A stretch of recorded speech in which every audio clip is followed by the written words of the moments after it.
चलिए जी, तो शुरू करते हैं फिर। बिस्मिल्लाहिर्रहमानिर्रहीम। तो हम लोगों ने आज आपका जो मॉक का डिस्कशन है, मॉक का पेपर हुआ था, उसकी हमने डिस्कशन करनी है।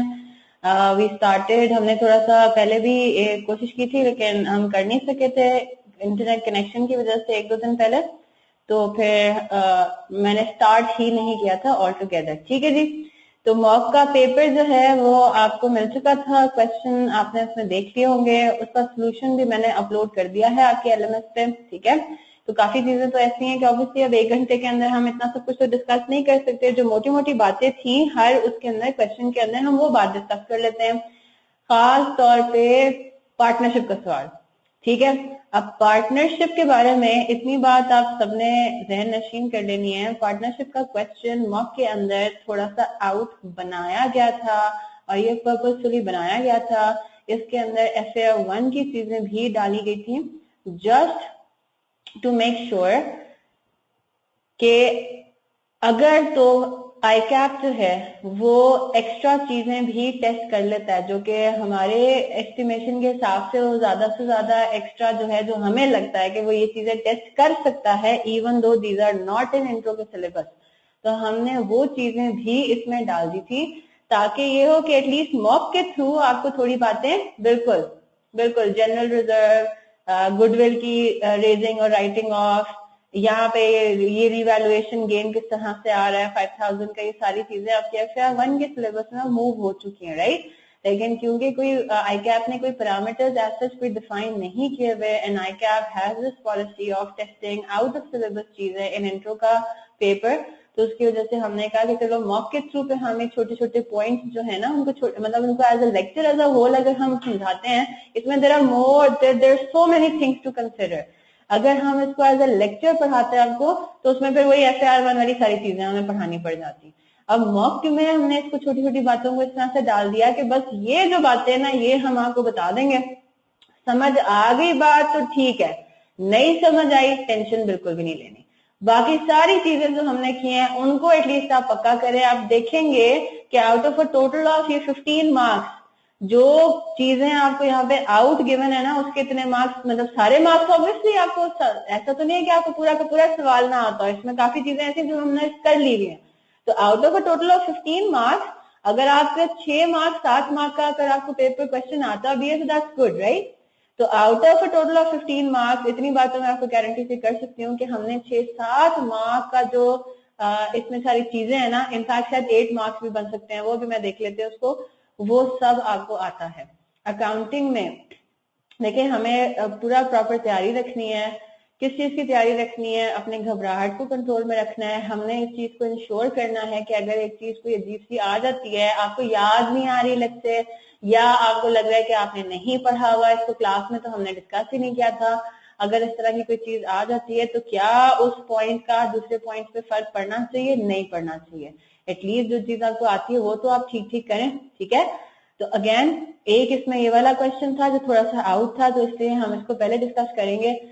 क्वेश्चन कुछ यूं है कि जी Jazib and Abbas were in partnership and shared profits and losses in the ratio of 3:2 respectively. The balances on the partners' capital accounts at 1st January 2016 were Jazib ₹750, Abbas ₹6 lakh, and current accounts are Jazib 220 and Abbas 1,95,000. ठीक है। अब हो क्या रहा है यहाँ पे? कोई एडिशन नहीं हो रही, कोई एडमिशन नहीं हो रहा, कोई रिटायरमेंट नहीं हो रही, कोई डेथ नहीं हो रहा, बल्कि क्या हो रहा है? पार्टनरशिप स्ट्रक्चर में चेंज किस किस्म का आ रहा है? वो profit and loss sharing ratio change हो रहा है। कौन सी डेट पे चेंज हो रहा है? April 1, 2016। आपने ये बात पढ़ी, आपके दिमाग में फौरन से माइंड मैप बन जाना चाहिए। अच्छा, इसका मतलब ये हुआ कि हमें वो profit and loss appropriation account वो 2 पीरियड का बनाना पड़ेगा।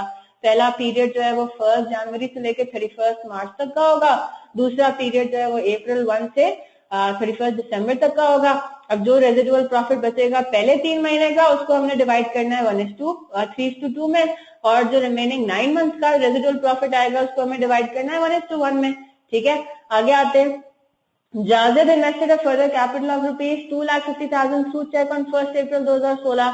तो अब यहाँ पे क्या सिचुएशन है? आपके पास फिक्स कैपिटल अकाउंट मेंटेन हो रहा है। कैसे पता चला? क्योंकि आपके पास करंट अकाउंट्स भी हैं। तो अब आपने क्या करना है? इस साल ड्यूरिंग द ईयर 1st अप्रैल को, जिस डेट पे आपके पास PSR चेंज हो रहा है, उसी डेट पे जाजिद ने क्या डिसाइड किया कि मैं फर्दर कैपिटल की इन्वेस्टमेंट भी करता हूँ।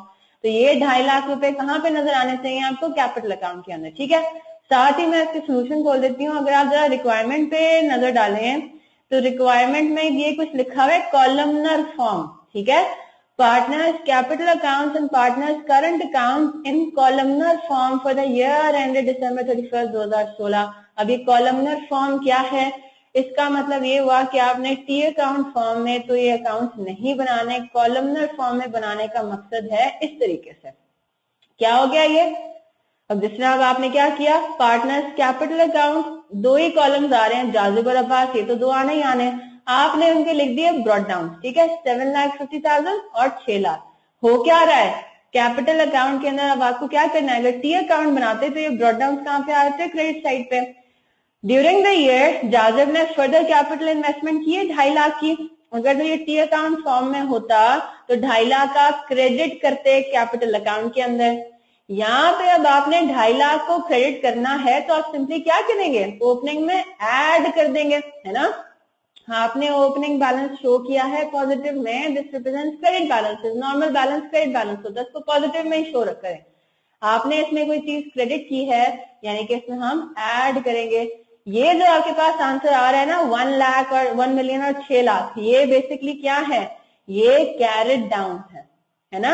ये सारे काम करने के बाद अब देखें कैपिटल अकाउंट के अंदर कोई और मूवमेंट तो आनी नहीं है। कैपिटल अकाउंट जब आपके पास इस तरह का सिनेरियो हो कि फिक्स कैपिटल अकाउंट मेंटेन हो रहे तो सिर्फ 2 ही ट्रांजैक्शंस हैं जो कि यहाँ पे आ सकती हैं, जिसमें से सिर्फ एक ही ट्रांजैक्शन अकर हुई है ड्यूरिंग द ईयर, ठीक है। नहीं, रीजन इसका ये नहीं है कि बिकॉज ये फिक्स कैपिटल अकाउंट है इसलिए कॉलमनर फॉर्मेट तो प्रेजेंटेशन है। अगर आपका फ्लक्चुएटिंग कैपिटल अकाउंट भी था तो वो भी कॉलमनर फॉर्मेट में बनाया जा सकता था, ऐसी बात थोड़ी है। कॉलमनर फॉर्म में बनाना है is the presentation. T accounts के बजाय अब हम इसमें लिखा हुआ है कि आपने कॉलमनर फॉर्म में बनाना है। तो अगर तो फिक्स फ्लक्चुएटिंग कैपिटल अकाउंट में था तब भी हम उसको कॉलमनर फॉर्म में करते हैं। बस डिफरेंस क्या होता है, जो चीज क्रेडिट करनी होती है वो यहाँ पे ऐड होती है, जो चीज डेबिट करनी होती है उसको वहां पे हम माइनस करते हैं, ठीक है। इसको भी देखते हैं। तो कैपिटल अकाउंट में इसके अलावा तो कोई और ट्रांजैक्शन है ही नहीं। अब्बास ने कोई फर्दर कैपिटल इन्वेस्टमेंट नहीं की, जाजिब ने जितनी की। तो अगर आपको कैरेट डाउन निकालने को कहा जाता तो आप क्या कहते हैं, क्लोजिंग डेट पे जाजिब का टोटल कैपिटल कितना होता, 1 मिलियन, अब्बास का कितना है, 6 लाख। ये कैरेट डाउन आ गए, ठीक है। आगे चलते हैं। अब आगे वो क्या कह रहा है, goodwill of the firm was assessed at 2 years purchase of average profit of the following year. और आपको इसने पिछले सालों के प्रॉफिट और लॉसेस दे दिए हैं, हमने किया हुआ ये काम। आखिर में उसने एक स्टेटमेंट मेंशन कर दी कि प्रॉफिट 0 मार्क्स तो नहीं मिलेंगे, फॉर्मेट के 1 या 2 मार्क्स कट सकते हैं, ठीक है। फॉर्मेट के 1 या 2 मार्क्स कट सकते हैं। Ideally and professionally speaking working के मार्क्स आपको मिल जाने चाहिए, ठीक है। और क्योंकि पेपर आपका जो है वो एक चार्टर्ड अकाउंटेंट प्रोफेशनली चेक करता है, तो I believe which I think other teachers might agree with me as well कि आपके सिर्फ फॉर्मेट का मसला है ना, काम तो आपने ठीक किया है। तो न्यूमेरिकल के अंदर यही एक अच्छी बात होती है कि अगर आपने काम ठीक किया है, अगर थोड़ी बहुत ऊपर नीचे गड़बड़ हो रही तो आपको एटलीस्ट वर्किंग के मार्क्स तो पूरे पूरे मिल जाने चाहिए, फिगर्स के मार्क्स आपको थोड़े बहुत मिल जाने चाहिए, ठीक है। अच्छा आगे आ जाए। Profit for the year 2013 includes an extra ordinary profit of 2 lakh. तो ये बात हम कर चुके हैं क्लास में, है ना। हमने क्या बात बोली है कि अगर कोई अबनॉर्मल गेन या अबनॉर्मल लॉस आता है, एक्स्ट्राऑर्डिनरी गेन या एक्स्ट्राऑर्डिनरी एक्सपेंस आता है, तो हमने इसको क्या करना है, रिवर्स करके काम करना है। क्योंकि हमें बात ये करनी है कि average profit should represent what actually happens on a normal basis, right. तो अब 2013 का प्रॉफिट कितना वो बता रहा है, 1250000। अगर मैं आपको ये कहूं कि इस 1250000 में एक एक्स्ट्राऑर्डिनरी प्रॉफिट भी शामिल है 2 मिलियन, 2 लाख का, आप क्या करेंगे, उसको निकाल देंगे। आप कहेंगे कि अगर ये एक्स्ट्रा ऑर्डिनरी प्रॉफिट ना कमाया होता तो क्या प्रॉफिट होता, वो होता 1050। तो अब जो आपने कैलकुलेशन करनी है गुडविल की, तो अगर आप गुडविल की कैलकुलेशन में देखें 1250000 में से माइनस हुआ है 2 लाख की अमाउंट, ठीक है। फिर 1,20,000 माइनस हुआ है, ये लॉस था दूसरे साल का, तो नेचुरल बात है माइनस होगा, और प्लस होगा तीसरे साल का profit divided by 3 into 2 years purchase, answer आ गया 1820000। अब हम लोगों ने क्लास में ये नहीं पढ़ा, बस यहां तक हमने किया हुआ है कि गुडविल की कैलकुलेशन किस तरह से करनी होती है, राइट। अब उसके बाद कैलकुलेशन के बाद उसका क्या होता है, क्या करना चाहिए, क्या डबल एंट्रीज पास होती है, वो हमने नहीं की हुई, और इंट्रो के सिलेबस से उसने वो चीज निकाल भी दी है। लेकिन अब इसके थ्रू हम थोड़ा सा समझ लेते हैं कि एक्चुअली इसके साथ होता क्या है। रिवैल्यूएशन गेन हमने किया हुआ है ना, रिवैल्यूएशन गेन या लॉस कुछ भी हो सकता है। रिवैल्यूएशन के बारे में मैंने आपको क्या बताया हुआ है कि जब कोई हलचल मचती है आपकी पार्टनरशिप की अकाउंटिंग के अंदर, तो आपको क्या करना होता है, कभी आप रिवैल्यूएशन का काम नहीं करते, कभी भी नहीं करते। आपने कभी अपनी कैरिंग अमाउंट को कंपेयर करना ही नहीं है मार्केट वैल्यू से, राइट। लेकिन जब कोई हलचल मचती है तो जाके आप एक कंपैरिजन करते हो, तब आप रिवैल्यूएशन गेन या लॉस निकालते हो। हालांकि उससे पहले difference might still be there, उससे पहले आपकी कैरिंग अमाउंट कुछ और थी, मार्केट वैल्यू 1 साल पहले भी डिफरेंट हो सकती है, 2 साल पहले भी डिफरेंट हो सकती है, 1 दिन पहले भी डिफरेंट थी, लेकिन आपने कुछ किया नहीं था उसका। जैसे ही पार्टनरशिप स्ट्रक्चर में चेंज आया, तब जाके आपने इस बात को कैलकुलेट किया कि भाई कितना डिफरेंस है, राइट। अब जिस तरह रिवैल्यूएशन गेन निकला, क्या करते हैं हमने, मैंने आपको क्या बताया, उसकी मैंने आपको काउंटिंग बता दी है। हम क्या करते हैं, उसको कहते हैं कि जी आपके जो ओल्ड प्रॉफिट शेयरिंग रेशियो है, आप उसमें उसको डिवाइड कर देते हो, यानी कि बेनिफिट दे देते हो अपने पार्टनर्स को कि आपकी मेहनत की वजह से हमारे एसेट्स की जो है वो वैल्यू, फेयर वैल्यू जो है वो ज्यादा है, करंट कैरिंग वैल्यू कम है, तो हम उसका आपको बेनिफिट दे देते हैं। अब गुडविल भी बेसिकली क्या है, पार्टनर्स की मेहनत की वजह से अच्छी रेपुटेशन डेवलप हुई, जिसकी वैल्यू हमने क्या डिटरमिन की, 1820000। आज के दिन, यानी कि कौन से दिन हम ये बात करेंगे, चेंज इन पीएसआर वाले दिन, चेंज इन पार्टनरशिप स्ट्रक्चर वाले दिन। तो 1 अप्रैल 2016 को हम ये कहेंगे कि इससे पहले तो हमने गुड रेप्यूटेशन का कोई अकाउंटिंग की ही नहीं थी, हमने उसकी कभी उसको लिफ्ट नहीं कराई थी। आज के दिन हम लोगों ने उसकी कैलकुलेशन की, हालांकि good reputation was there before as well, है ना। गुड रेप्यूटेशन तो आपकी काफी अर्से से है, लेकिन उसके बारे में अकाउंटिंग उसकी हमने कभी नहीं की थी। आज के दिन हमने की, और आज के दिन हमने क्या कर देना है, बेनिफिट दे देना है अपने पार्टनर्स को कि आपने बिल्कुल गुडविल, बच्चे गुडविल की बात कर रहे हैं हम लोग, अभी हम गुडविल की बात कर रहे हैं, उसको मैंने लिंक किया है रिवैल्यूएशन गेन से और या लॉस से, कि जिस तरह हमने चेंज इन पार्टनरशिप स्ट्रक्चर वाले दिन रिवैल्यूएशन गेन या लॉस का बेनिफिट या लॉस जो है उनको डिस्ट्रीब्यूट कर दिया पार्टनर्स को ओल्ड प्रॉफिट शेयरिंग रेशियो में, इसी तरह हमने गुडविल की कैलकुलेशन करनी है और हमने उसका बेनिफिट डिस्ट्रीब्यूट कर देना है पार्टनर्स के अकाउंट्स के अंदर, करंट अकाउंट्स के अंदर, in their old profit sharing ratio. तो आपने क्या किया, ब्रॉट डाउन, ये लिखे हुए क्वेश्चन में गिवन है, कॉलमनर फॉर्म में कर रहे हैं, सिर्फ फॉर्मेट का डिफरेंस है, प्रेजेंटेशन का डिफरेंस है, वरना काम सब उसी में वही होगा। फिर आपने क्या किया, आपने इस दिन यानी कि 1 अप्रैल 2016 को जो date of change in PSR है, उस दिन पे आपने गुडविल टोटल निकाली 1820 आपने गुडविल कैलकुलेट की, और आपने ये कहा, आप देखिए आपके पास 2 profit and loss sharing ratios हैं, एक आपके पास है 3/2 जो कि ओल्ड है, और दूसरा आपके पास है 1/1 जो कि न्यू है। ठीक है, हम ये कहेंगे कि हमारे जो पार्टनर्स हैं उन्होंने पिछले सालों में किस रेट को, किस रेशियो को फॉलो किया, 3/2। तो जो पिछले सालों की मेहनत की वजह से अच्छी रेपुटेशन बनी है, उसका बेनिफिट भी हम किस रेशियो में डिवाइड करेंगे, 3/2 के रेशियो में। यानी कि क्या हो गया, 1820000 मल्टीप्लाइड बाय 3/5, ये चला जाएगा किसको, जाजिब को, और 1820000 मल्टीप्लाइड बाय 2/5, ये किसको चला जाएगा, अब्बास को। तो आपने क्या कर दिया, उनके करंट अकाउंट को कर देना है क्रेडिट, है ना, क्रेडिट कर देना है। ओपनिंग बैलेंसेस भी क्रेडिट थे, क्रेडिट में कोई चीज क्रेडिट होगी तो वो चीज हम ऐड करेंगे। यहां तक क्लियर है बात?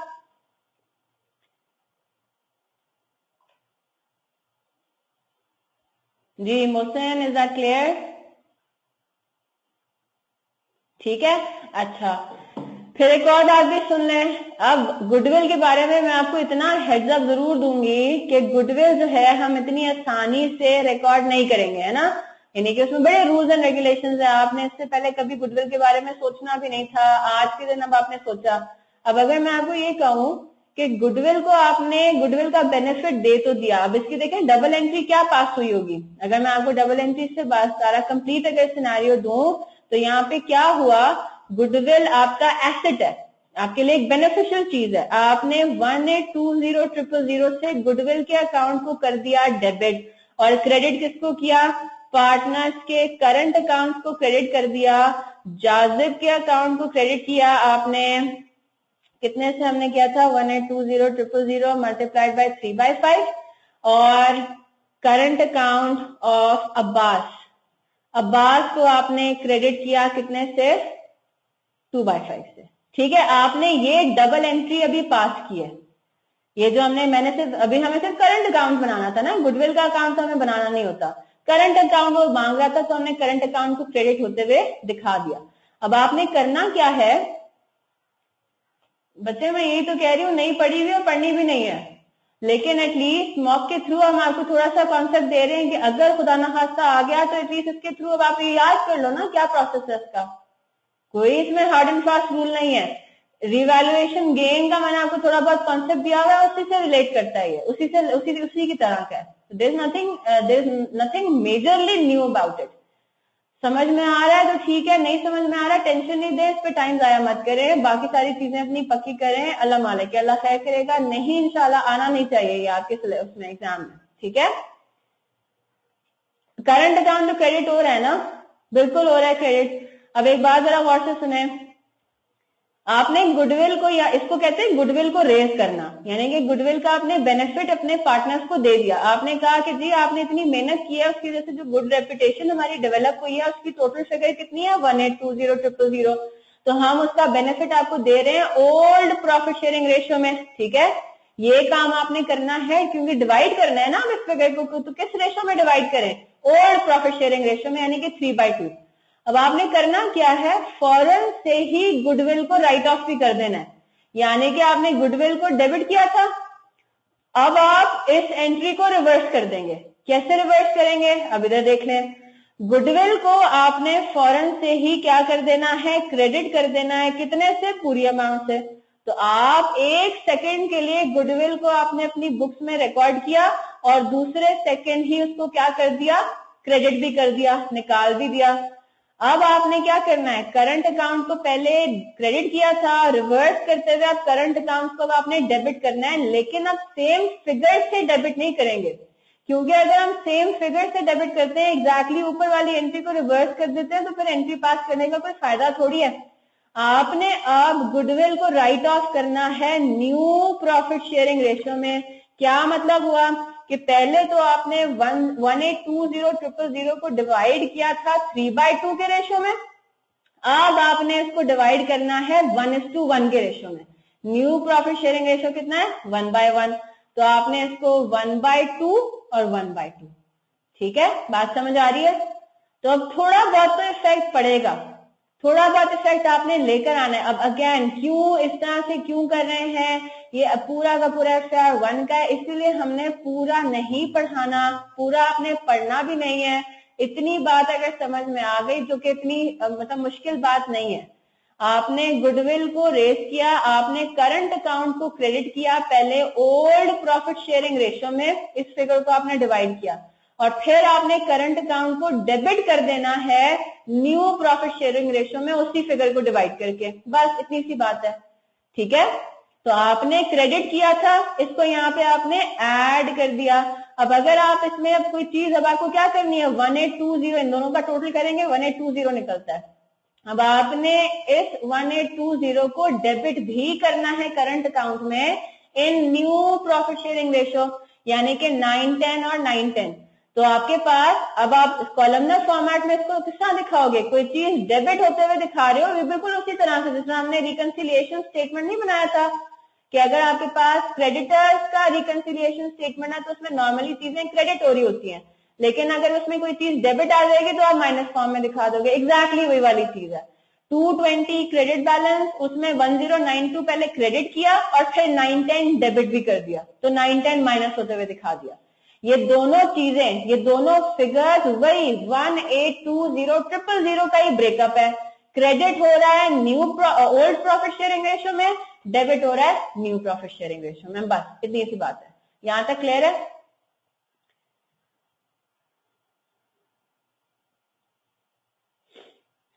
चले आगे आते हैं फिर। Jazib and Abbas continue to receive salaries of 18,000 and 15,000 per month. बहुत आसान सा पार्ट था, एटलीस्ट ये वाला तो आप कर सकते थे आराम से। तो पूरे साल जाजिब को कितनी सैलरी मिली? 18,000 मल्टीप्लाइड बाय 12। अब्बास को कितनी सैलरी मिली? अक्रू हुई उसको कितनी? 1,80,000, यानी कि 15,000 मल्टीप्लाइड बाय 12। यहां तक क्लियर है? फिर आगे आते हैं, both partners are allowed interest on capital at 5% per annum. ठीक है, अब अब्बास के केस में तो कोई मसला नहीं है। अब्बास का तो उसका तो ओपनिंग कैपिटल भी 6 लाख था, ड्यूरिंग द इसने एडजस्टमेंट भी नहीं की, तो आप 6 लाख पे सीधा सीधा 5% लगाते हैं, आंसर आता है 30,000। ठीक है, वो आपने यहाँ पे क्रेडिट कर दिया। बात किसकी कर रहे हैं अभी हम लोग? जाजिब की। अब जाजिब ने क्या किया था? जाजिब ने पहले 3 महीने तो उसका कैपिटल बैलेंस रहा था 7,50,000, है ना। फिर उसने 1 अप्रैल को फर्दर कैपिटल इन्वेस्टमेंट भी कर दी, राइट। तो इसका क्या मतलब हुआ? पहले 3 महीनों के लिए 7,50,000 मल्टीप्लाइड बाय 5% मल्टीप्लाइड बाय 3/12। ये देखें यहाँ पे मैंने वर्किंग भी की हुई है। कोलन से पहले जो वर्किंग हुई हुई है, ये वर्किंग हुई हुई है 31 मार्च तक की, और कोलन के बाद जो वर्किंग हुई हुई है, ये हुई हुई है रिमेनिंग 9 मंथ्स की। तो आपने जाजिब ने 3 महीनों तक जाजिब का कैपिटल बैलेंस कितना रहा था? 7,50,000। तो 750 पे 5%, उसके बाद 3/12, और जो रिमेनिंग 9 मंथ थे उसमें उसका बैलेंस कितना हो गया था कैपिटल का, क्योंकि उसने 1 अप्रैल को फर्दर कैपिटल इन्वेस्टमेंट कर दी। तो अगले 9 महीनों के लिए 1 मिलियन पे उसको 5% मिलता रहा, और उसको भी हमने नेचुरली सी बात है प्रोपोर्शनेट करना है 9/12। तो जब आप पूरे साल की कैलकुलेशन करते हैं तो वो आपके पास फिगर आती है इन दोनों को ऐड करने के बाद 46875। ठीक है, तो ये भी 46875 आपने यहाँ पे क्रेडिट कर दिया, यानी कि ऐड होता हुआ दिखा दिया। यहां तक क्लियर है? अब आगे आते हैं, 1 अप्रैल 2016 पे वो क्या कह रहा है? one of the motor vehicle of partnership business having a carrying value of ₹30,000 have been taken over by Jazib at agreed price of 35,000।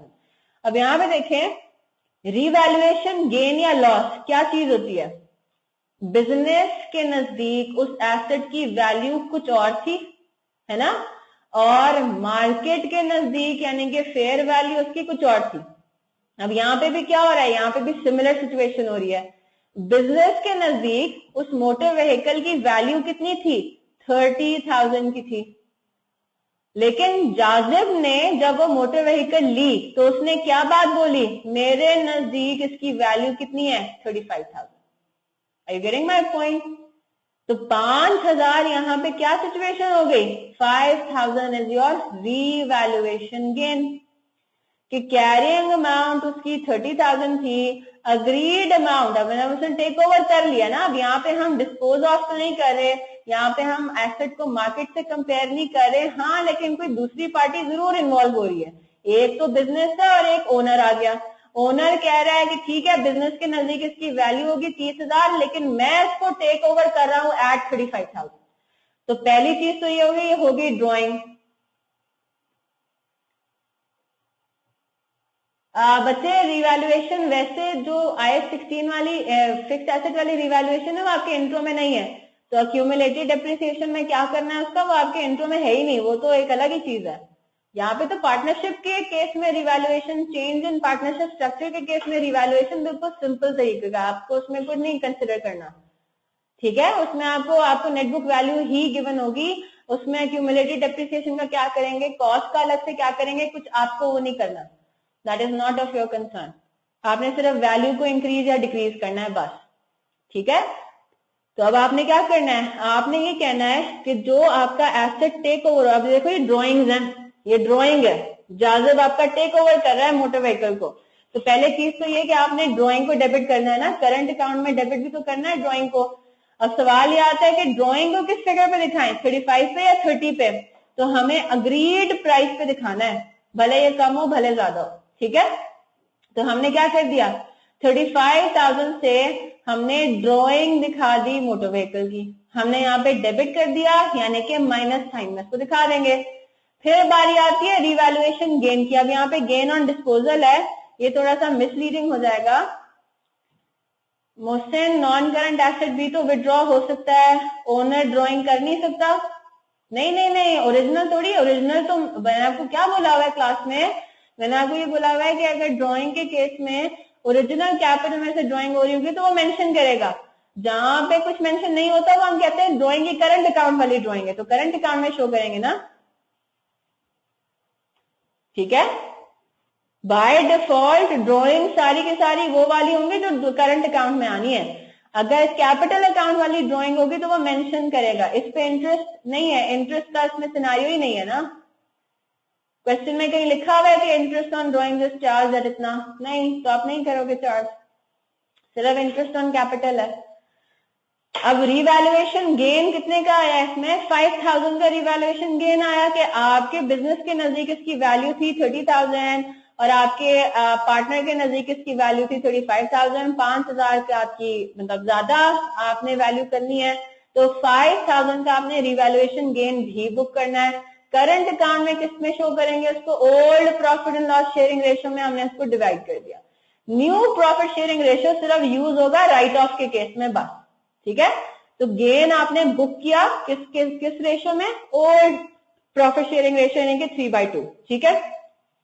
अब बारी आती है किसकी? अच्छा, अब जैन की जो बारी है इसको हम इसकी बारी आएगी बाद में। करंट अकाउंट से इसका कोई ताल्लुक है भी नहीं, क्यों नहीं है? क्योंकि मिस्टर जैन आपके पार्टनर थोड़ी थे, राइट। मिस्टर जैन तो आपके मैनेजर थे, उनका तो किस्सा होगा, ये प्रॉफिट वगैरह से इसका रिलेटेड ताल्लुक है। आगे आ जाए।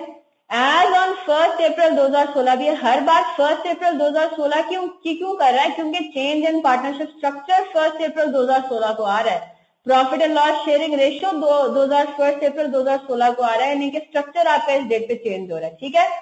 तो इस डेट पे जनरल रिजर्व के बारे में वो मेंशन कर रहा है। अब जनरल रिजर्व क्या होते हैं? अगेन FR1 में आप इसको डिटेल में देखोगे, ठीक है। लेकिन ये होता क्या है?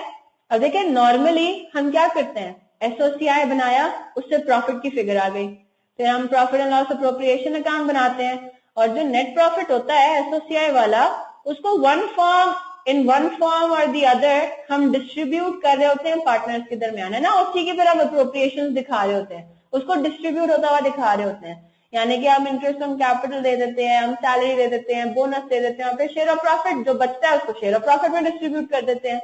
यानी कि अल्टीमेटली बिजनेस के पास जीरो प्रॉफिट बचता है, वो सारा का सारा आपके पार्टनर्स के अकाउंट में डिस्ट्रीब्यूट कर देता है।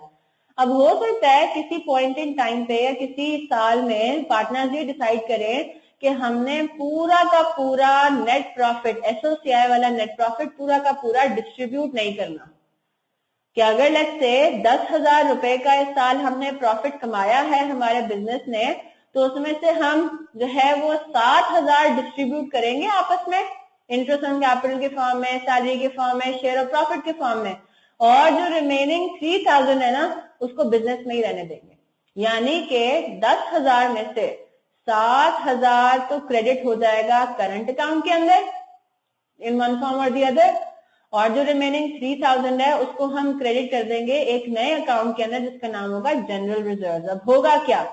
इस डेट पे वो ये क्या कह रहा है कि 1 अप्रैल पे पिछले सालों का जो अनडिस्ट्रीब्यूटेड प्रॉफिट है ना, अनअप्रोप्रिएटेड प्रॉफिट, वो प्रॉफिट जो कि पार्टनर्स ने डिसाइड किया था कि हम अपने करंट अकाउंट्स में नहीं लेके जाएंगे, ना इंटरेस्ट ऑन कैपिटल के फॉर्म में, ना सैलरी के फॉर्म में, ना शेयर ऑफ प्रॉफिट के फॉर्म में, वो कितना पड़ा हुआ है अभी? 15,000। हमने करना क्या है? चेंज इन पार्टनरशिप स्ट्रक्चर वाली डेट पे इस प्रॉफिट को भी डिस्ट्रीब्यूट कर देना, इस रिजर्व को भी डिस्ट्रीब्यूट कर देना है। तो गुडविल डिस्ट्रीब्यूट की, लेकिन साथ ही राइट ऑफ कर दी। रिवैल्यूएशन गेन डिस्ट्रीब्यूट किया ओल्ड प्रॉफिट शेयरिंग रेशियो में, और साथ ही हमने जनरल रिजर्व का पैसा भी डिस्ट्रीब्यूट कर दिया, यानी कि 15,000 को भी हमने डिवाइड कर दिया 3/2 में, इसको हमने करंट अकाउंट को कर दिया क्रेडिट। प्रॉफिट था ना पिछले सालों का, वो प्रॉफिट जो अब तक करंट अकाउंट में नहीं गया हुआ था, हम अब ले जाएंगे उसको, ठीक है। यहां तक क्लियर है? आगे आ जाए। अब इस वाली की जो ये जो बात कर रहा है ये भी आपके शेयर ऑफ प्रॉफिट से रिलेटेड है। आप नीचे जरा सबसे आखिरी पॉइंट पर आ जाए, इसमें ड्रॉइंग्स की बात हुई है। In addition to salaries partners withdrew the following amounts in cash. तो इसका मतलब ये हुआ कि पार्टनर्स ने ये फिगर्स तो कैश में विड्रॉ की ही की हैं, इसके साथ साथ उन्होंने अपनी सैलरीज भी विड्रॉ कर ली, है ना, ये लिखा हुआ है। तो आपने पहले क्या किया, आपने सैलरी इनको दी, यानी कि इनके करंट अकाउंट में क्रेडिट किया, और फिर आपने उनकी ड्रॉइंग भी दिखा दी कि जितनी भी उनकी सैलरी बनती थी ना, वो सारी की सारी इन्होंने विड्रॉ कर ली। तो एक तो ड्रॉइंग हो रही है सैलरी की, और दूसरी ड्रॉइंग किसकी हो रही है, ये जो इन्होंने अलग से आपको कैश दिया हुआ है 50,000 और 20,000, ठीक है। ये बहुत सिंपल सी चीज थी, इसमें कोई एक्स्ट्रा बात नहीं हुई हुई। अब आते हैं अपने residual profit, share of profit के ऊपर। बाकी सारा काम तो हमने कर लिया, इस वाले पॉइंट पर आए।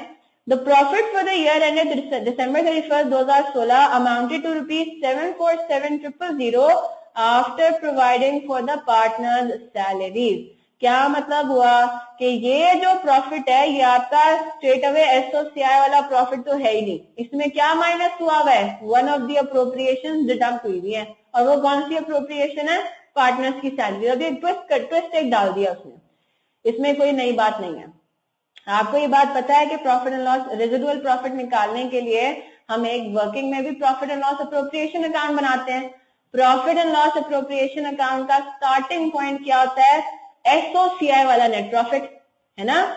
747,000 एसओसीआई वाला नेट प्रॉफिट तो है ही नहीं, क्यों, क्योंकि इसके अंदर पार्टनर्स की सैलरीज को माइनस कर दिया हुआ है, राइट।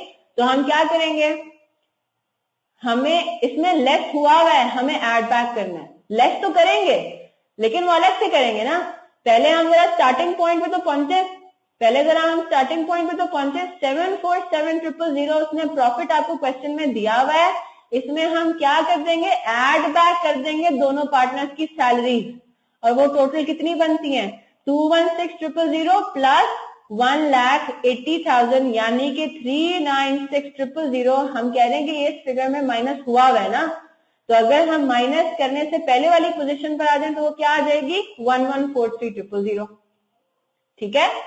तो जो एसओसीआई में प्रॉफिट आ रहा था वो कितने का आ रहा था, 1143,000। इसमें से इसने 396,000 को माइनस किया और हमें आंसर इसका बता दिया कि ये जी है फिगर 747। अब इससे जो करना है करें, ठीक है। तो हमने वर्क बैक करके हमने कहा हमें बनाना है profit and loss appropriation account, लेकिन अप्रोप्रिएशन अकाउंट बनाने के लिए हमारे लिए स्टार्टिंग पॉइंट क्या होता है, एसओसीआई वाला नेट प्रॉफिट क्या था, वो था 1143,000। अब आपको ये बात पता है कि पूरे साल में पहले 3 महीने कोई अलग रेशो यूज होगा रेजिडुअल प्रॉफिट के लिए, आखिरी 9 महीनों के लिए अलग रेशो यूज होगा रेजिडुअल प्रॉफिट के लिए। आपने सबसे पहले क्या कर दिया, 1143,000 जो कि टोटल प्रॉफिट है पूरे साल का, उसको आपने 3/12 और 9/12 कर दिया, ये हो गया काम, ठीक है। यहां तक क्लियर है। इसी फिगर को, ये वाली जो फिगर है, इसको आपने 3/12 और 9/12 कर दिया, ठीक है। फिर हम आते हैं और आगे, पहले अब देखो जैन कब से हायर हुआ है, Jain was hired as a manager on 1 April 2016। तो पहले हम बात कर लेते हैं 1 अप्रैल 2016 की पहले वाली पोजीशन पे, ठीक है। तो 285,750 ये आपके पास प्रॉफिट आ गया। इन 3 महीनों में टोटल सैलरीज आपने कितनी अक्रू करनी है, 18,000 multiplied bye 3 plus 15,000 multiplied by 3, answer आता है 99,000। ये पहली अप्रोप्रिएशन आपने अब रिकॉर्ड कर ली, माइनस किया हुआ है, देखो यहाँ पे हमने क्या किया था, सैलरी को पहले ऐड बैक किया था, यहाँ पे माइनस करेंगे, नेचुरली सी बात है, अप्रोप्रिएशन दिखानी तो है, ठीक है। लेकिन स्टार्टिंग पॉइंट निकालने के लिए हमने इसको ऐड बैक किया कि पहले हमें पता तो चले कि एसओसीआई वाला प्रॉफिट कितना आया था, ठीक है। आगे आ जाए, फिर हमने क्या निकाला यहाँ पे, इंटरेस्ट ऑन कैपिटल। तो पहले 3 महीनों में जाजिब को कितने कैपिटल पे इंटरेस्ट मिल रहा था, 7,50,000 पे, ठीक है। और अब्बास को 6 लाख पे मिल रहा था। तो 750 multiplied by 5% multiplied by 3/12 plus 6 lakh multiplied by 5% multiplied by 3/12, सारी वर्किंग नीचे हुई भी है। तो इस पर्टिकुलर पीरियड में इंटरेस्ट ऑन कैपिटल कितना बनता है, वो बनता है 16,875। इन फिगर्स को इसमें से माइनस करेंगे, रेजिडुअल प्रॉफिट आएगा 169,875 और इसको आपने डिवाइड किया 3/2 के रेशो में। पहले 3 महीनों की कहानी तो हो गई खत्म। अब आखिरी 9 महीनों पर आते हैं। अब हो क्या रहा है, जो जैन को सैलरी मिलेगी वो मिल रही है वो अजीब वाले सिनेरियो से, ग्रॉसिंग अप वाले सिनेरियो से। Mr. Zain was hired as a manager from on 1st April 2016 at a salary equal to 3% of the profit remaining after charging such salary. तो हमारे पास profit before charging such salary, अब इसमें हम ये assume कर रहे हैं जो कि वैलिड अजम्पशन है कि अभी तक हमारे पास जो प्रॉफिट आया है ना 1143,000, अभी तक इसमें से जैन की सैलरी को डिडक्ट नहीं किया हुआ। बिल्कुल ठीक, कमीशन वाला फॉर्मूला।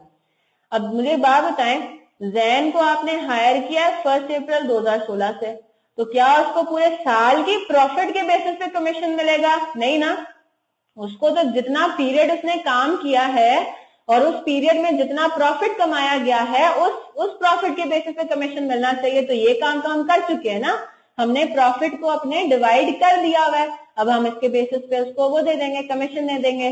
कितना आएगा? 857250, that is this figure multiplied by 3 divided by 103। आपने ये फिगर माइनस कर दी, अब जो आपके पास प्रॉफिट आएगा that is ready for appropriation. Salary कितनी है? अगेन सिंपल कैलकुलेशन है, ऊपर फॉर्मूले में भी आपको नजर आ रहा है। इसी तरह इंटरेस्ट ऑन कैपिटल की कैलकुलेशन नीचे हुई हुई है, रेजिडुअल प्रॉफिट आ गया, इसको हाफ एंड हाफ डिवाइड किया और आपने इन फिगर्स को यहाँ पे क्रेडिट होते हुए भी दिखा दिया। ये जो अब आपके पास बैलेंस आएगा, यहाँ पे जो आंसर्स आएंगे, ये इन अदर वर्ड अगर आप टी अकाउंट बना रहे होते तो आपके कैरेड डाउन की फिगर 715441 और 336591 आती। ठीक है, यहां तक क्लियर है बात? जितनी बात समझ में आ गई ठीक है, अब हम उस पर इससे ज्यादा टाइम नहीं लगाएंगे और लगाना भी नहीं है। ठीक है, अच्छा, एक तो ये वाला क्वेश्चन था जिसमें थोड़ी सी जो है वो मुश्किलात आई थी रेगुलर स्टूडेंट्स को भी। क्वेश्चन नंबर 5 बहुत आसान सा था, इसमें तो कोई एम्बिग्युइटी वाला सवाल ही नहीं था क्योंकि इसमें डे बुक्स के बारे में बात ही नहीं हो रही थी, राइट? तो इसमें सस्पेंस अकाउंट आपका क्रिएट होके क्लोज भी हो जाना चाहिए था आराम से। अब जरा आप आ जाए फाइनल अकाउंट्स वाले सवाल पे, फरहान खान वाले। ठीक है, इसके अंदर फिक्स्ड एसेट्स वाला जो पार्ट है ना, ये शायद आपको थोड़ा मुश्किल लग रहा हो। हाँ जी, अगर मुश्किल लग रहा था तो बताएं, डिस्कस करते हैं। पूरा तो ऑब्वियसली नहीं करेंगे, सिर्फ इसके इस पोर्शन को करेंगे। प्रोविजन फॉर स्टॉक ऑब्सोलेसेंस पहले चले मैं आपको बता देती हूँ। अब इसमें एक और चीज थी जो कि FR1 के सिलेबस की है और वो है प्रोविजन फॉर ऑब्सोलीट स्टॉक। ठीक है, प्रोविजन फॉर ऑब्सोलीट स्टॉक। अब ये क्या चीज है? जिस तरह प्रोविजन फॉर डाउटफुल डेट्स होता है ना, प्रोविजन फॉर डाउटफुल डेट्स क्या चीज थी? कॉन्ट्रा एसेट था, है ना? ये कौन से एसेट की वैल्यू को कम करता है? डेटर्स की वैल्यू को कम करता है। ये होता क्या है, हमें फ्यूचर में डाउट होता है कि हमें शायद डेटर्स से इतना पैसा नहीं मिलेगा, यानी कि बेनिफिट हमें नहीं मिलेगा, right? Provision for obsolete stock भी एग्जैक्टली ये भी एक्सपेक्टेशन है। क्या एक्सपेक्टेशन है? कि 1 जनवरी को जितना भी स्टॉक पड़ा हुआ था ना, ये वाला 3,88,000 की इन्वेंट्री पड़ी हुई थी, हमने इस इन्वेंट्री के अगेंस्ट ये बात बोल दी कि हमें ये लग रहा है कि इस इन्वेंट्री में से 44,000 का स्टॉक डिस्ट्रॉय हो जाएगा बिकने से पहले। सही है, तो ये भी आपका क्या है? कॉन्ट्रा एसेट की तरह का ही है। आपने जिस तरह जहां जहां आप डेटर्स की फिगर लिखते हो फाइनेंशियल स्टेटमेंट्स में, आप क्या करते हो? Debtors minus provision for doubtful debts. इसी तरह जहां जहां आपने स्टॉक की फिगर लिखनी है ना, उसमें से आपने उससे रिलेटेड प्रोविजन की फिगर को माइनस करके लिखना है, बस, दैट्स इट। ठीक है, तो अब आपके पास एसओसीआई में आए, एसओसीआई में आप ओपनिंग स्टॉक लिखते हो। अब यहाँ पे मैंने बाद में ये चीज नोट की थी, यहाँ पे थोड़ा टाइपिंग का एरर हुआ हुआ है। कैलकुलेशन बिल्कुल ठीक हुई हुई है, उसमें कोई टेंशन वाली बात नहीं है। इस सोल्यूशन के अंदर यहाँ पे -24,000 लिखा हुआ है, इसको 44,000 होना चाहिए। यहाँ पे 344 फिगर बिल्कुल ठीक है, लेकिन यहाँ पे वर्किंग में थोड़ी सी एम्बिग्विटी है। ठीक है, इसको आप अपने पास ठीक कर लें। क्या हुआ? एसओसीआई के अंदर आप ओपनिंग स्टॉक लिखते हो, ओपनिंग स्टॉक की ग्रॉस अमाउंट कितनी है? 388,000, 388,000। उसमें से आपने क्या माइनस कर देना है? ओपनिंग डेट पे प्रोविजन क्या था? आपने ओपनिंग डेट पे जो स्टॉक था उसमें से आपने ओपनिंग प्रोविजन को माइनस करके फिर ओपनिंग स्टॉक की फिगर लिख दी 344,000।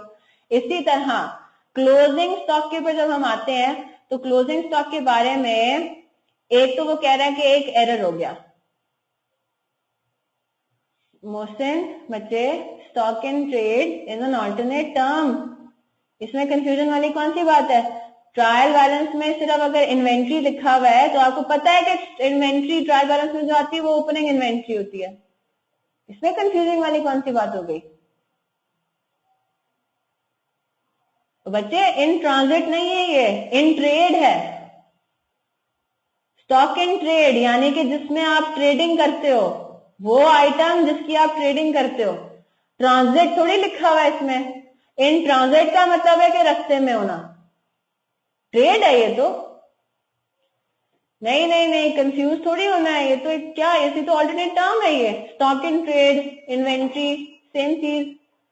ट्रांजिट होता है रास्ते वाला, वो आप कंफ्यूज कर गए। इंश्योरेंस इन ट्रांजिट है समथिंग एल्स। ट्रांजिट का मतलब है रास्ता, ट्रेड का मतलब है जिसमें आप डील करते हो। ठीक है, अब यहां पर आए। अब यहाँ पे ना इत्तेफाक से एक एरर हुआ हुआ है, और वो क्या एरर हुआ हुआ है? उसने आपको ये बता दिया कि जो क्लोजिंग इन्वेंट्री है उसकी वैल्यू कितनी है? 3,50,000। कहां लिखा हुआ है? ये रहा।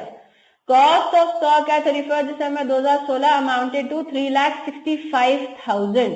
Net realisable value of the stock was 350। तो आपने इन दोनों में से लोअर सेलेक्ट किया और 350 को कहा कि ये हमारी क्लोजिंग स्टॉक है।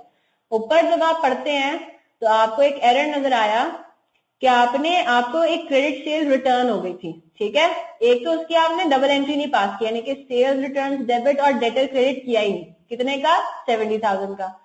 साथ ही आपको उसने ये एरर भी बता दिया कि जो गुड्स जो रिटर्न हुए थे ना उनकी कॉस्ट थी 47,000 और जो stock is not included in the cost of closing stock. यानी कि ये जो फिगर थी आपकी 3,65,000 या ये प्रोविजन की फिगर जो आपने सेलेक्ट की थी कि अब ये क्लोजिंग स्टॉक की फिगर आ गई, इस अमाउंट के अंदर 47,000 की सेल्स जो रिटर्न हुई थी वो वाली इन्वेंट्री शामिल हुई है। ठीक है, तो आपने क्या करना है? अगर ये बात मेंशन ना हुई होती ना, अगर ये बात मेंशन ना हुई होती, हम क्या कहते? क्लोजिंग स्टॉक की फिगर कितनी है? 3,50,000। लेकिन अब इसने ये बात मेंशन कर दी है तो हम कहेंगे कि 350 is not the final figure. 350 plus 47,000 this is the final figure for closing stock. अब यहाँ पे भी क्या सिनेरियो है? आपके पास क्लोजिंग प्रोविजन भी मौजूद है ना? लिखा हुआ है provision for obsolete stock is to be created at 47,000। तो पहले तो आपने इतनी बात कंफर्म कर ली कि पहले हम ग्रॉस अमाउंट ऑफ इन्वेंट्री को फिक्स कर लें। वो सही फिगर आ गई 3,97,000। 350 पता थी, 47,000 उसमें ऐड किया। इतनी बात क्लियर है? तो इन्वेंट्री की अमाउंट कितनी आ गई? 3,97,000। तो जिस तरह हमने ओपनिंग इन्वेंट्री में से ओपनिंग प्रोविजन माइनस किया था, इसी तरह क्लोजिंग इन्वेंट्री की फिगर में से भी हमें क्लोजिंग इन्वेंट्री को, क्लोजिंग प्रोविजन को माइनस करना है। ये जो 47,000 ऐड हुआ है, ये वो एरर की रेक्टिफिकेशन है सेल्स रिटर्न्स वाली, कि आपने इन्वेंट्री आपको रिटर्न हो गई थी लेकिन आपने उसको इन्वेंट्री की वैल्यू में शामिल नहीं किया, तो अब हम कर देंगे। तो अगर हमने ये एरर ना किया होता तो हमारे क्लोजिंग स्टॉक की अमाउंट कितनी आ रही होती? 3,97,000। 3,97,000 में से अब आपने क्या माइनस करना है? Closing provision for obsolete stock, और वो फिगर आपने लिख देनी है यहाँ पे। ठीक है, यहां तक क्लियर है? बस जल्दी से अब ये पॉइंट रिवाइज इसको डिस्कस करते हैं। फिर आगे वो क्या कह रहा है? Fixed assets are depreciated at 10% per annum using reducing balance method. Depreciation on addition is provided from the month in which the asset is acquired, while no depreciation is charged in the month in which the asset is disposed of.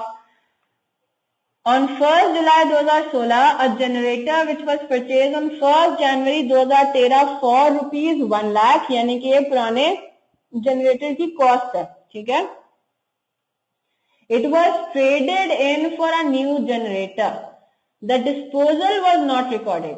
यानी कि accounting इसकी हमने इस तरह से कर दी कि जो पुराना जनरेटर आपने पुराना जनरेटर एक्सचेंज किया ना, आपके पास से पुराना जनरेटर गया, आपने पुराने जनरेटर के जाने के एजाज में कोई एंट्रीज पास ही नहीं की, यानी कि उसकी कॉस्ट को क्रेडिट नहीं किया, उसके एक्यूमुलेटेड डेप्रिसिएशन को डेबिट ही नहीं किया। रिवर्स करना होता है ना, सारी चीजों को बुक से निकालना होता है, राइट।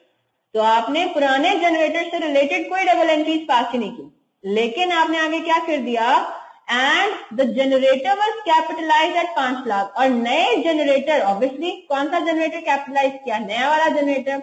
जो नया वाला जनरेटर आपने आता हुआ दिखाया, और कितने पे दिखाया, 5 लाख आपने कैपिटलाइज किया। अब देखते हैं कि 5 लाख क्या थी, कॉस्ट ऑफ न्यू जनरेटर थी भी या नहीं। आगे वो कह रहा है 5 लाख क्या था, at rupees 5 lakh being the net amount paid to supplier after adjusting trade and allowance of 35,000. तो 5 lakh was just the amount of cash paid. आप लोगों को मैंने फॉर्मूला करवाया हुआ इसका। कॉस्ट ऑफ न्यू एसेट क्या होता है, trade and allowance plus cash paid.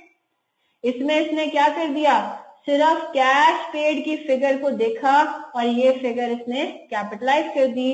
Capitalise करना कितने पे चाहिए था, नया जनरेटर की कॉस्ट कितनी है, 5,35,000। यहां तक बात क्लियर है।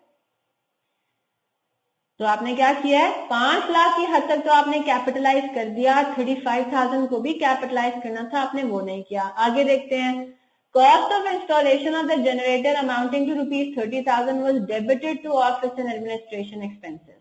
इसका क्या मतलब हुआ, हमने पूरी लिस्ट पढ़ी थी, उसमें इंस्टॉलेशन कॉस्ट को भी प्लांट जनरेटर की कॉस्ट का पार्ट बनाना चाहिए था। इन अदर वर्ड, नया जनरेटर की कॉस्ट टोटल कितनी थी, 5,65,000। 5 lakh plus 35,000 plus 30,000 installation charges.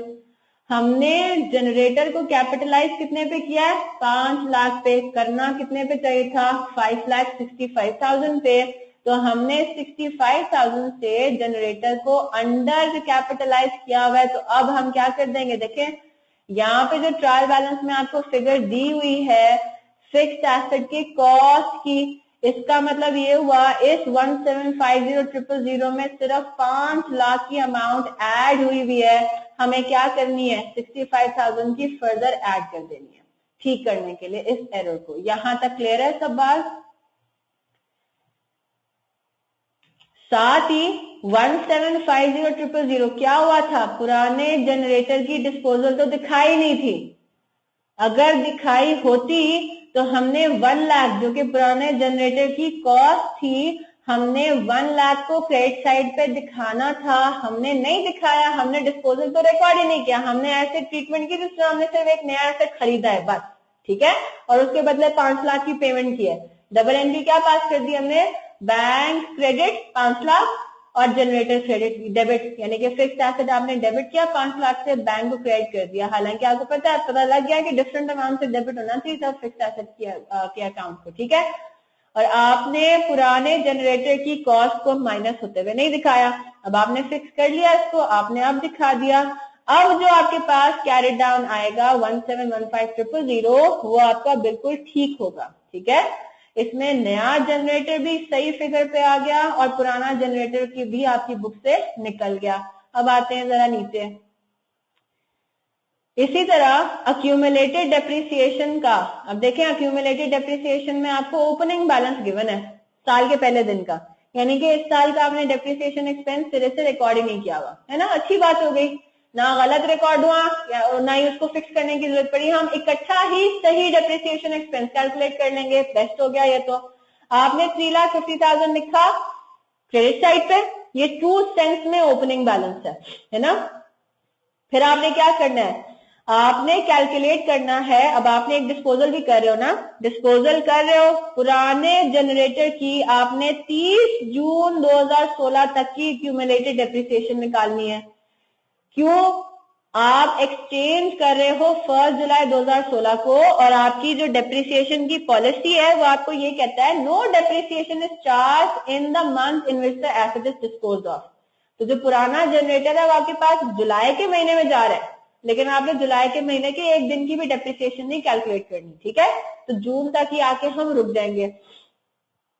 ये पुराना जनरेटर आपने खरीदा कब था, 1 जनवरी 2013 को। कब तक इस्तेमाल किया? 30 जून 2016 तक। आपने 1 जनवरी 2013 से लेके 30 जून 2016 तक 1 लाख के ऊपर कैलकुलेट करना है कि एक्यूमुलेटेड डेप्रिसिएशन थी कितनी। वो आएगी आपके पास 30745। कहां से आई? यहां से आई। कैलकुलेशन भी हुई है कि आपने ये खरीदा कब था? 2013 में। कॉस्ट थी इसकी 1 लाख रुपए।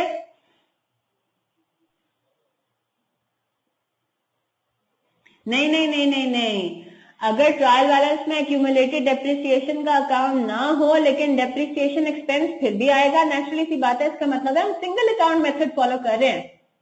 इसका मतलब ये कि हम अलग से कोई एक्यूमुलेटेड डेप्रिसिएशन का अकाउंट नहीं बना रहे और पिछले सालों की जितनी भी एक्यूमुलेटेड डेप्रिसिएशन थी ना उसको हमने कॉस्ट में से ही, कॉस्ट के अकाउंट में ही एडजस्ट किया हुआ है।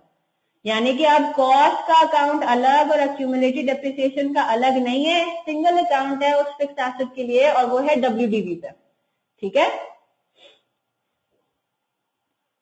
और अगर इस साल की डेप्रिसिएशन एक्सपेंस ट्रायल बैलेंस में आ रही है, इसका मतलब है कि हमने अब दोबारा से कैलकुलेट करके दोबारा से उसको क्रेडिट नहीं करना। ठीक है। सारा काम ऑटोमेटिकली हुआ हुआ है, हमें एडिशनल कुछ भी नहीं करना। हाँ, अगर वो डेप्रिसिएशन एक्सपेंस इस साल का गलत कैलकुलेट हुआ है, उसमें अगर कुछ एरर्स है बस वो फिक्स करने हैं, बस और कुछ नहीं करना। यानी कि उसको फ्रॉम द स्क्रैच सारा काम नहीं करना, सिर्फ एरर्स की फिक्सिंग करनी है बस। ठीक है। अगर डेप्रिसिएशन एक्सपेंस नहीं है, ठीक है, तो हम कहेंगे कि हमें फ्रॉम द स्क्रैच इस पूरे साल का कैलकुलेट करना है। ठीक है। अच्छा, तो ये वाली वर्किंग आई होप समझ में आ गई होगी। ठीक है, कि आपने 1 लाख का इसको शुरू किया था फॉर द ईयर 2013 में डेप्रिसिएशन कितना आया? 10%। साल के पहले दिन, आपका अकाउंटिंग ईयर है जनवरी टू दिसंबर, तो 2013 में ये पूरा एसेट जो है ये पूरे साल इस्तेमाल हुआ। 1 लाख के ऊपर 10% डेप्रिसिएशन हुआ, अक्यूमुलेटेड डेप्रिसिएशन भी 10,000 है। तो इस साल के आखिरी दिन कैरिंग वैल्यू कितनी हो गई? नेट बुक वैल्यू कितनी हो गई? 90,000। अगले साल क्या होगा? 90,000 पे 10% डेप्रिसिएशन चार्ज होगा, अक्यूमुलेटेड डेप्रिसिएशन अब आपका 19,000 बन गया। तो इस डेट तक 30745 तक की आप चाहें तो इन सबको ऐड कर दें, आंसर यही आएगा 30745। ठीक है। तो अब आपने क्या करना है? सही अकाउंटिंग करनी है इसकी। 30745 को आपने यहाँ पे क्रेडिट कर दिया। Depreciation expense for the year पर आ जाए जल्दी से। ठीक है। अब हमने क्या करना है? अब आपको पता है कि जी डेप्रिसिएशन एक्सपेंस आपने 3 कैटेगरीज के अलग अलग कैलकुलेट करने हैं। डिस्पोजल और एडिशन पे कैलकुलेट करना सबसे आसान है, पहले वो करना है। नया जनरेटर आया, उसकी कॉस्ट अब सही करना है ना। आपने डेप्रिसिएशन एक्सपेंस कैलकुलेट किया हुआ ही नहीं था, अब जब आप कैलकुलेट करेंगे तो आप सही फिगर्स पे कैलकुलेट करेंगे ऑल टुगेदर, राइट। आप ये कहेंगे कि हमारे पास एसेट आया था, उसकी सही कॉस्ट थी कितनी? 565, इसी के ऊपर डेप्रिसिएशन एक्सपेंस चार्ज होना चाहिए। 10% इंटू 6/12। तो जो नया जनरेटर आ रहा है एक्सचेंज के थ्रू, उसके ऊपर डेप्रिसिएशन एक्सपेंस 6 महीने, जुलाई, अगस्त, सितंबर, अक्टूबर, नवंबर, दिसंबर। ठीक है। 1 जुलाई को वो आ रहा है, तो जुलाई से लेके दिसंबर तक की डेप्रिसिएशन इस पे चार्ज कर दी। फिर जो पुराना जनरेटर था वो भी आपने 6 महीने ही इस्तेमाल किया था, लेकिन जनवरी से जून, राइट, उसकी ओपनिंग एक्यूमुलेटेड डेप्रिसिएशन कितनी थी? उसके लिए पहले आप निकालेंगे जी, आपने ओपनिंग एक्यूमुलेटेड डेप्रिसिएशन निकाली, ओपनिंग नेट बुक वैल्यू चाहिए बेसिकली आपको। कॉस्ट उसकी थी 1 लाख रुपए। इस साल के पहले दिन तक कितना एक्यूमुलेटेड डेप्रिसिएशन था? 27,100। ये अगेन आपने कैलकुलेशन कर ली थी, पिछले 3 सालों की आपने टोटल कर ली, डेप्रिसिएशन कितनी आई? 27,100। आपने कहा इस साल के पहले दिन इसकी कितनी थी नेट बुक वैल्यू? कॉस्ट में से माइनस करेंगे, मल्टीप्लाइड बाय 10%, मल्टीप्लाइड बाय 6/12। यहां तक क्लियर है?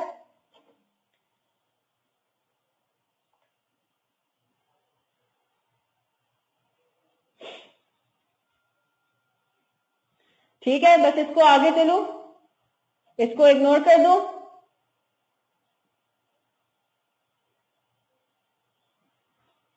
ठीक है, चले ये हो गया। आगे कौन सा क्वेश्चन कह रहे हो आप?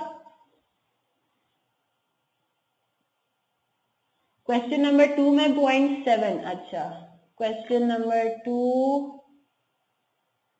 का पॉइंट 7567.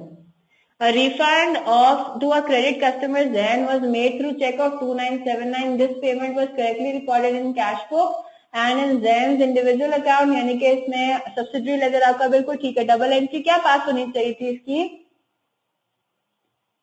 बैंक क्रेडिट और customers credit debtors control account debit, है ना?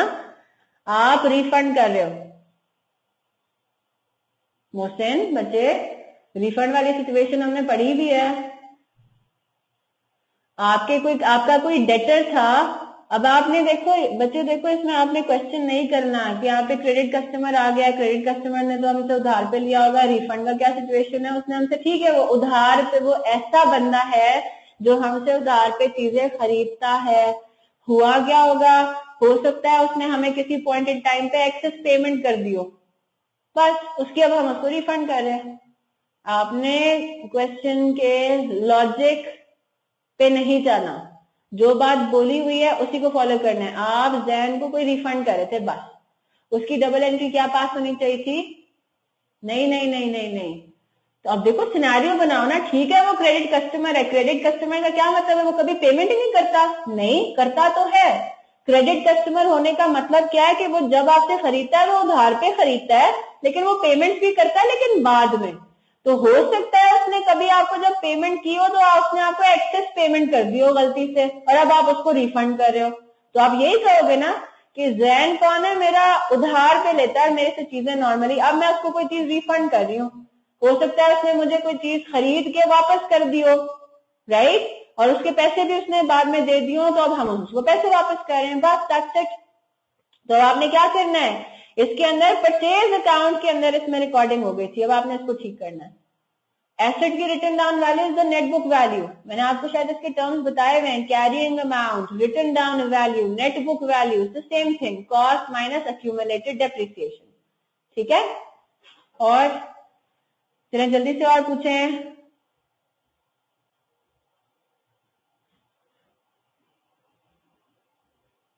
जबरदस्त. चलें बेस्ट हो गया. कितने अपने आप को आपने मार्क किया है मार्किंग स्कीम को देखते हुए?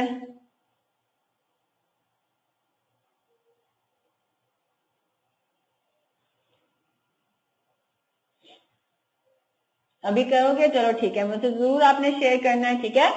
मतलब अगर खुदा ना खास्ता मार्क्स अच्छे भी नहीं आए फिर भी मुझे बता देना, ठीक है, ताकि हम पे डिस्कस कर लेंगे कहाँ पे इश्यूज आ रहे हैं, क्या मसला है. और बस आई होप सारा बिल्कुल ठीक ठाक जा रहा होगा. सब ठीक ठाक जा रहा है? तैयारी पक्की है बाकी सारे सब्जेक्ट की भी?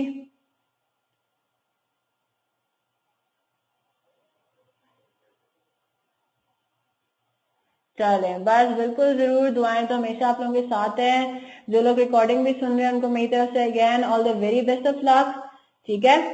तो बस अभी तो थोड़े टाइम ही रह गया. सही है. It's going to be over soon इंशाल्लाह, and I hope it's going to be over for ever. मतलब इंट्रो एटलीस्ट और बाकी सब्जेक्ट आपको दोबारा कभी ना पढ़ने पड़े. ठीक है जी. चले इंशाल्लाह फिर जिंदगी रही तो FR1 में, अगर नसीब में हुआ तो मुलाकात होगी. ठीक है. ओके फिर अल्लाह हाफिज.